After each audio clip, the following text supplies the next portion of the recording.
My name is HOSSEIN MOGHTADERI. I did my undergraduate degree at U of T. I had started at University of New Brunswick, so I transferred in 2007, graduating in 2010.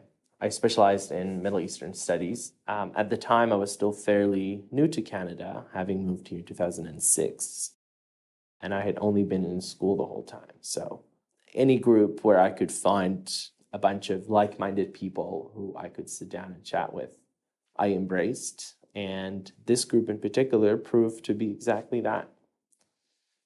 And I started as a participant. I got more involved. And I don't know at what point, but now that I'm a lawyer, we know why. But I was really keen on getting the group recognized, having a constitution in place. I actually remember that day vividly, that we were talking about it, and I said, hey, why don't I pull some text together and share it with the group and see what happens. And I actually pulled out the email. This is July 19th of 2010, and it reads, hello, mister. Hope you enjoyed the sunny weekend and had fun. I just finished reviewing and updating the Constitution and have attached it here. Please circulate it among everyone and request their update and comments by the end of the week. Whatever some or all of that might mean, but the next step after having drafted the Constitution was to get recognition from the university. I have an email from August 13th of 2010 saying, hey, Ralph, great news. We've been recognized as a campus group. Begin of quote, this message is being sent to confirm that your group has received recognition from the University of Toronto. Recognition for your campus group expires September 30th, 2011, and should be sought annually. Recognition, I think, is the key word. Coming from a society and having grown up in a country where my very basic rights as a gay man were not recognized, having an official of a university recognizing the existence of a group, supporting it. So that was one part of it, I guess. And recognition, it also meant that we would show up in official university publication. So the new incoming students, they would get a booklet which would include our name. And for a student that may be questioning or maybe discussing their sexuality and religion, maybe around the same time that they're leaving their mom's house to come to Toronto and go to university, seeing that name and seeing the fact that the university sanctions and recognizes that is a very big step for them to feel comfortable. I mean, we're a bunch of privileged kids in Toronto that seen it all, done it all. You walk up and down Church Street, no problem. But for a young student who moves from suburban Ontario or rural anywhere in Canada, in smaller, more religious communities, to see these very basic recognitions and noticing the name on a piece of paper makes all the difference.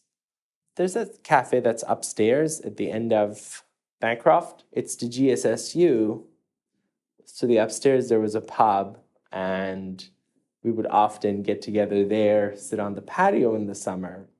A lot of it's now coming back. You're probably noticing me smiling. It's actually the memories coming back.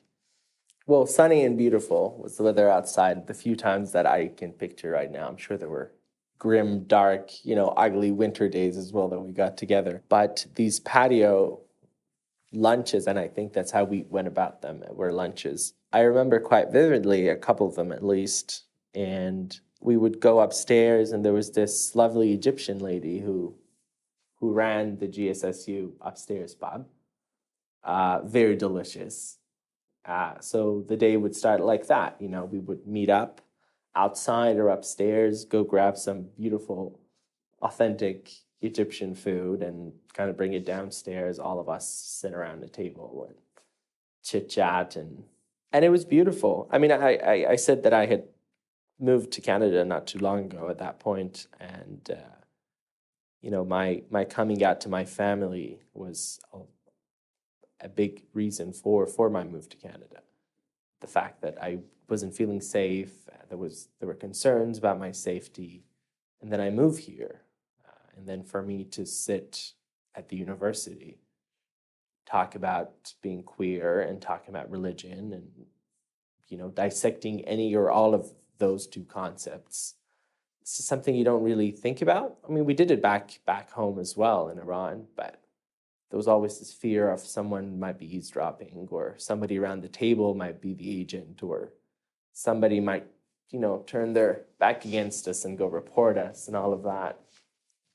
So maybe not so consciously, but now that I reflect, I know that all of that stuff would have been kind of happening in the back of my head as I'm just sitting on a patio with a beer or with a glass of wine, talking about how I'm a proud Iranian homo who at some point practiced Islam and now doesn't, and now is happy to sit around with Christians and Jews and talk about religion and how their families or their culture or their religion accepts them.